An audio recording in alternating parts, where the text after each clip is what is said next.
Hi guys, मैं राकेश जोशी। आज मैं आप लोगों के लिए लेके आया हूँ एक बहुत ही सुंदर प्रेरणादायक कहानी, जिस कहानी के अंदर है एक मकड़ी, एक चिड़िया, एक बिल्ली, एक मक्खी और एक चींटी। कहानी स्टार्ट करने के पहले अगर अभी तक आपने हमारे इस चैनल को Ishita Joshi motivational YouTube channel को सब्सक्राइब नहीं किया तो नीचे जाके बेल आइकन दबाइए, लाल बटन दबाइए और कमेंट करना नहीं भूलें, क्योंकि आपका कमेंट, आपका रेस्पॉन्स ही हमारा मोटिवेशन है। दोस्तों, तो स्टार्ट करते हैं कहानी।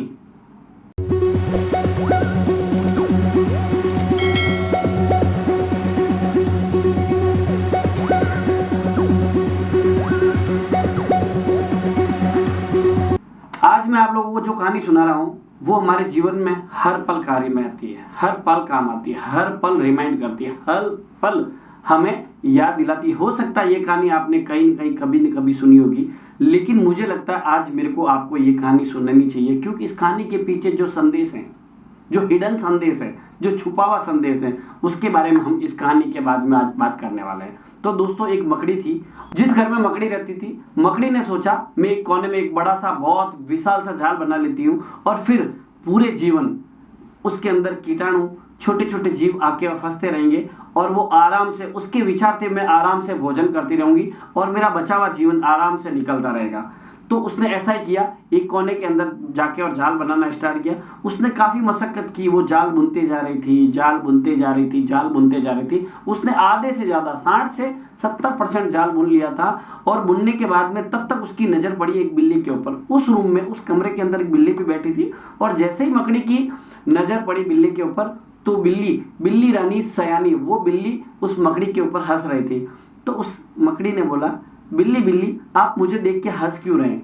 तो बिल्ली ने बोला, हंसू नहीं तो क्या करूं, तू मूर्ख है, तू उस कोने में जाल बना रही है, वहां तेरे को खाने के लिए कुछ नहीं मिलने वाला है, वहां तेरे जाल में आके कोई फंसने वाला नहीं है। तो चूंकि बिल्ली बड़ी थी, विशालकाय थी, मकड़ी से बहुत बड़ी काया थी, तो मकड़ी ने उसकी बात को समझा, उसकी बात को माना और उसने बोला, नहीं, बिल्ली मेरे से बड़ी है, वो कहीं कहीं सही कह रही है। और उसने 60% जाल बुन चुकी थी वो, और वो जगह को छोड़ा और दूसरी जगह जाके जाल बुनना स्टार्ट कर दिया। वो घूमते घूमते एक खिड़की के पास गई, खिड़की के पास जाके उसने जाल बुनना चालू किया। जैसे ही उसने जाल बुनना चालू किया, वो बुनते जा रही थी, बुनते जा रही थी, बुनते जा रही थी। तब तक खिड़की के अंदर उड़ती उड़ती एक चिड़िया आई और चिड़िया कि जैसे ही उसका आई कांटेक्ट हुआ, जैसे ही मकड़ी ने चिड़िया को देखा तो वो चिड़िया भी उसके ऊपर हंस रही थी। तो उसने बोला, चिड़िया रानी आप मेरे ऊपर हंस क्यों रहे हो? तो चिड़िया ने बोला, तू मूर्ख है, हंसू नहीं तो क्या करूं, तू यहाँ पे खिड़की में जाल बुन रही है, यहाँ पे इतनी तेज हवाएं बहती है, इस जाल के साथ में तू भी उड़ के चली जाएगी। तो मकड़ी ने बोला, बात तो चिड़िया रानी सही कह रही है, यहाँ तो हवा आएगी और यहाँ पे इस मेरे जाल के साथ में तो मैं भी उड़ सकती हूँ। तो उसने अपना निर्णय चेंज किया और फिर वो 60 से 70% बुना हुआ जाल छोड़ा और छोड़ के घूमते घूमते उस रूम के अंदर एक अलमारी पड़ी थी। तो उसने सोचा इस अलमारी के अंदर जाल बुन लेना चाहिए, यहाँ पे मैं पूरे जीवन आराम से खाना खा पाऊंगी और आराम से मेरा जीवन व्यतीत कर पाऊंगी। तो उसने ऐसे ही किया, वहां पे अलमारी के अंदर एक कोने के अंदर जाके और उसने जाल बुनना चालू किया। जैसे ही उसने जाल बुनना चालू किया, वो बुनते जा रही थी, बुनते जा रही थी, बड़ी सुंदरता से, बड़ी मेहनत से, बड़े हार्डवर्क से, अपनी पूरी लगन लगा के वो अपने जाल को बुन रही थी और बुनते बुनते 70% जाल बुन चुकी थी। तब तक उसको उस अलमारी के अंदर मक्खी बैठी हुई दिखाई दी और वो मक्खी भी उस मकड़ी के ऊपर हंस रही थी। तो उस मकड़ी ने पूछा, मक्खी रानी आप मुझे देख के हंस क्यों रहे हो? तो मक्खी ने बोला, हंसू नहीं तो क्या करूं, तू क्यों मेहनत कर रही है, तू मूर्ख है, तू अपनी एनर्जी को लैप्स कर रही है, तेरे को यहाँ कुछ नहीं मिलने वाला है, इस अलमारी के अंदर तेरे लिए भोजन नहीं आने वाला है, इस अलमारी के अंदर तू जाल बुन रही है। तो मकड़ी ने सोचा, नहीं, बात तो सही है, मेरा निर्णय गलत था, मैं इस अलमारी के अंदर, इस दराज के अंदर अगर मैं जाल बुनूंगी तो यहाँ पे मेरे लिए भोजन नहीं आने वाला है। और उसने फिर अपना मजबूत निर्णय था, वो निर्णय चेंज किया और वो 80% जाल बुनावा छोड़ के और फिर उसने नई जगह ढूंढ के जाल बुनना चालू कर दिया। और बुनते बुनते चूंकि वो अलग अलग जगह सफल होने के लिए, अपने जीवन के लिए अच्छा जाल बुनने के लिए इतने एफर्ट्स लगा चुकी थी, इतना हार्डवर्क कर चुकी थी, अब वो थक चुकी थी, अब उसकी एनर्जी बिल्कुल शून्य हो चुकी थी और वो जाल बुनने के लिए कोशिश करती और जमीन पे गिर जाती, जाल बुनने के लिए कोशिश करती और जमीन पे गिर जाती। अब इतना करते ही उसको जमीन पे एक कोने में बैठी हुई छोटी सी चींटी दिखी और वो चींटी भी उसके सामने बार बार देख रही थी। तो वो मकड़ी ने बोला, चींटी रानी आप मुझे क्या देख रहे हैं? वो चींटी उसके ऊपर हंस नहीं रही थी, बस उतना ही था, वो चींटी उसके ऊपर हंस नहीं रही थी। तो चींटी ने बोला, मैं तुझे देख रही हूँ, तू बहुत अच्छा फैसला कर रही थी, उस कोने के अंदर तू जाल बना रही थी, तेरे जीवन को संपन्न कर रही थी, तेरे जीवन में बड़ा आनंद मिलने वाला था अगर तू उस जाल को पूरा बुन लेती। तूने इस बिल्ली की सलाह मान के और तूने तेरा मजबूत निर्णय चेंज किया, फिर तूने खिड़की में जाल बुनना चालू किया, उस चिड़िया की बात मान के तूने फिर अपना निर्णय चेंज किया। तो अलमारी में भी बहुत अच्छी जगह थी, तेरे को वहां पे भी भोजन मिलने वाला था, तूने फिर एक मक्खी की बात मान के तेरा निर्णय चेंज किया। तू ऐसा क्यों करती है मकड़ी रानी? तू ऐसा क्यों कर रही है? तू अपनी एनर्जी को जगह जगह क्यों वेस्ट कर रही है? तुझे नहीं लगता तेरी जितनी भी एनर्जी थी तू एक ही जगह फोकस करके लगाती और बड़ा विशाल सा जाल बुनती तो तुझे जीवन भर भोजन मिलता?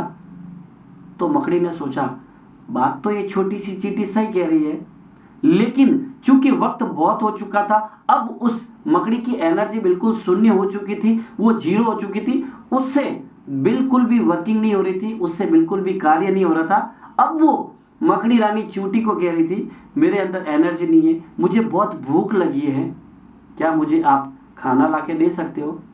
तो चींटी ने बोला, मैं खाना लाके तुझे आज दे दूंगी, एक दिन दे दूंगी, लेकिन क्या तुझे लगता है ये रहम भरा खाना, ये दया का खाना तो कब तक खा पाएगी? तो दोस्तों, इस प्यारी सी कहानी का संदेश मैं आपको समझाता हूँ। ये हमारे पूरे जीवन में बार बार हमें नोचता है, बार बार हमारे साथ भी ऐसी परिस्थितियाँ आती है।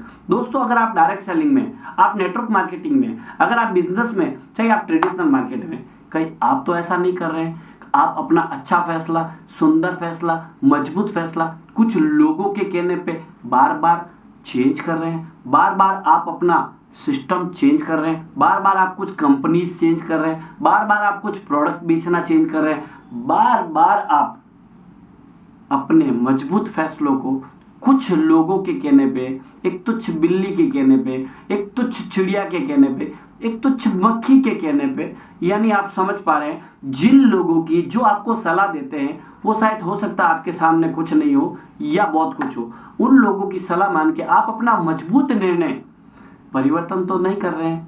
क्या आप ये नहीं समझते, अगर हमें किसी जमीन में से पानी निकालना है और उस जमीन में हम 10 फीट खड्डा इधर करते हैं, 10 फीट इधर करते हैं, फिर 10 फीट इधर करते हैं, हम सोचते हैं यहाँ पानी नहीं है, 10 फीट खड्डा किया फिर उधर लग गए, फिर 20 फीट खड्डा किया फिर उधर लग गए, फिर 30 फीट खड्डा किया उधर लग गए।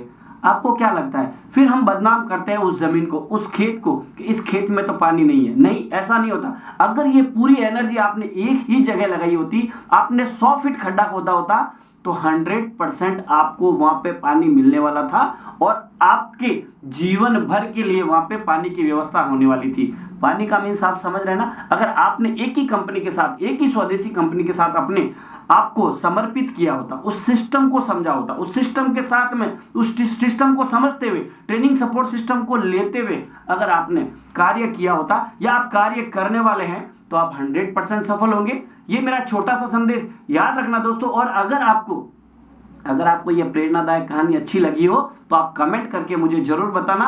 अपने प्रिय मित्रों को, आपके सलाहकारों को इस कहानी को शेयर जरूर करना, क्योंकि आपकी शेयरिंग, आपके कमेंट ही हमारी एनर्जी और हमारा मोटिवेशन है। तो दोस्तों, अब तक अगर आपने हमारे Ishita Joshi motivational YouTube channel को सब्सक्राइब नहीं किया है तो प्लीज जाके सब्सक्राइब करिए, कमेंट करिए, लाइक करिए और अपने सारे सलाहकारों को ये वीडियो भेजें। जय हिंद, जय भारत, वंदे मातरम।